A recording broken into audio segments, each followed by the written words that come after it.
I just want to give you guys a little bit of preview of what I have going on in my member section. I've got different tiers of membership. In my highest tier, I'm posting these weekly workouts where I go really in depth with my mobility strategies and my reasoning when it comes to exercise selection and execution. So it's a little more in depth than I normally post. It's kind of stuff that wouldn't get like crazy views, but if you're really into this type of stuff or you're like a trainer, it may be something that you'd be interested in. So if you like it, check out my membership options. I've got the link in the description. All right, thanks a lot, guys. Appreciate all the support. Today, I'm going to be hitting legs and taking you guys through what a quad focus session would look like. So we're going to see what's going on with some range of motion tests first, because that's going to dictate where we're going to try to push expansion in our warm-ups. So hip flexion, pretty stiff, right around 90, not the best for me. ER pretty limited. For me, this IR is pretty decent, actually. ER is a little smoother. IR is really locked up. It's gonna put your hand on your hip, weigh it down so you can feel if there's movement from the hip, the pelvis itself. You're just gonna let your leg fall in. So I can go to about there before my pelvis wants to move. On the left, I really got like nothing. So those tests show me that I'm turned into that right side pretty good on that pelvis. I'm gonna check my shoulders real quick, just to see if I'm falling into like the BC pattern that would really go with this left AIC. So left ER, probably 80 degrees. Right ER, 100. Right IR, not a lot. Left IR, a lot compared to the right. So I want to try to address this by integrating the pelvis and the rib cage together. If you're presenting with like a pretty clear-cut left AIC with a right BC, usually you want to do something that's going to involve both of them and getting them integrated together. Sometimes like if it's just like if you're more bilateral in the rib cage but your pelvis is really shifted, there's other routes to take. You might just need to really look at the pelvis, or you might need to actually work a lot of the muscles of the femurs. They have different like positional resets. We'll kind of play around to see what happens. I'll give you guys kind of my thought process as we do it. I like to do my inhibitions first. If I'm really falling into a left AIC paired with a right BC, that right lat is definitely going to need to be inhibited. Just make sure that we push that right leg back and let the pelvis turn very slightly open. I always like to compress the left side a little bit to help get that expansion on the right even more. Now this is something that I've done a lot of times. Hopefully you've seen this. This is the one where we're going to shift the right knee forward, left knee back.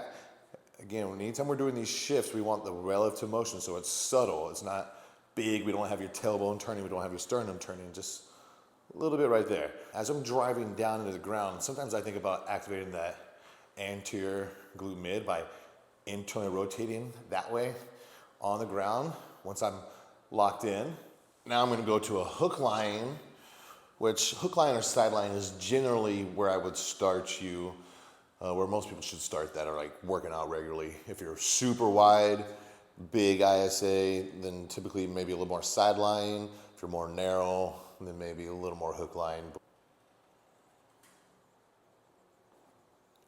Because this is one that really integrates your rib cage with your pelvis. So I'm gonna really open that right side, and I can feel I'm really tight there. I'm gonna really focus on driving into rotation of this back leg, so I'm almost trying to pick up the foot. Okay, so let's look at the hip, IR and ER. That ER is much better on the right. About the same hip flexion. ER about the same. IR still not that good. So I think my left side is probably a little bit forward compared to my right. I'm just checking to see like when my back starts to get flat on the right side, just a little bit, maybe like a tiny bit past 90 on my left. So maybe a couple more degrees. So let's try to pull that left side of the pelvis back a little bit. So we have a couple options on how to do that. I'm going to very slightly pull up my pelvis. I'm gonna just barely pick up that right heel. So now I'm like all left hamstring. You gotta make sure you stay in. A lot of times people just kind of switch it out as soon as they put more of the load on the left side. Whew, okay, let's see if that helped at all. So if that pulled my left side back, what I would expect to see is potentially slightly less, or at least not any better, straight leg raise. And then I should see better external rotation and better internal rotation on the left side. The straight leg raise is probably a little bit worse, which in this case is a good thing. So let's look at the ER. This should be a lot better, much better. And then the IR, much better and real, like I can control it. A lot of times it's not always about the gains of range of motion. A lot of times it's about the control and what is actually getting you to that in range.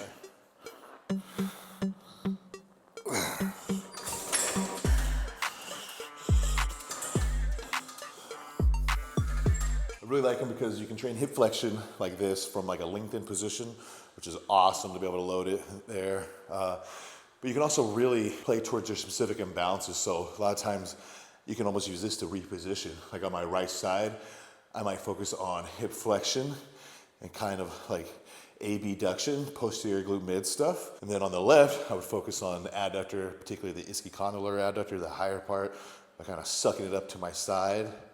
Maybe maintaining a little internal rotation as I do it, and then hip extension, just straight hip extension on the left to get the hamstring and the glute to help posteriorly tilt that part of the pelvis. So you can think about very slight anterior tipping as you're getting to the very bottom. Like I don't want to preload with an anterior tilt. Don't start with a big arch in your back. But if as you're going down, you think about creating a little bit of an anterior tilt orientation, that can actually help you maintain internal rotation for a little bit bigger range of motion. So I can tell I'm kind of shifted into my right side. So what I'm gonna do is I'm gonna push my right foot into that plate, push away, and that just straightened me up. Now my left SI joint's got more contact as well.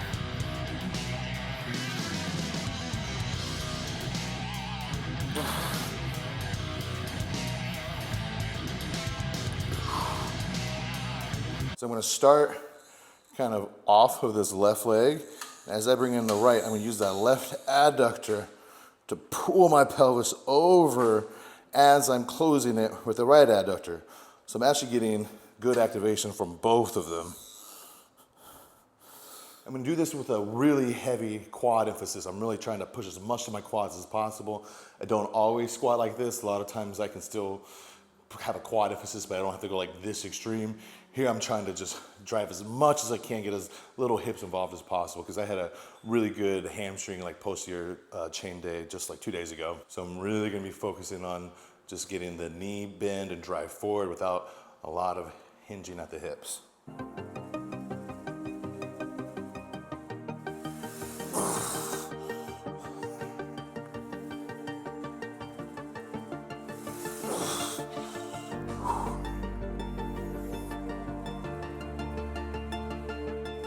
All right, so that's gonna be it for my quad focused leg day. Thanks a lot, guys. As always, I really appreciate the support.